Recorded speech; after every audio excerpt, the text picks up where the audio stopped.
Combien y a-t-il de population humaine? C'est très compliqué à définir parce que tout va dépendre des gènes que nous prenons pour définir ou tel type de population. Ici, un exemple de carte que l'on obtient en Europe selon certains gènes que l'on prend en considération pour définir ces populations.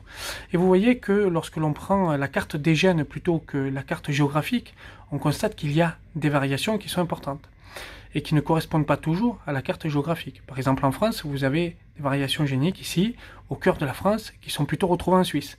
Ici, des variations géniques qui sont plutôt retrouvées en Espagne. Au cœur de l'Espagne, beaucoup de variations géniques, et vous le voyez tout en violet, plutôt retrouvées au Portugal.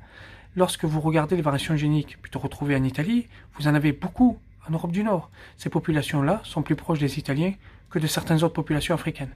Et partout pareil ici, on pourrait refaire des différences. Et donc là, vous avez des cartes de population en Europe, des populations au pluriel, et vous voyez que le concept de race est totalement dépassé.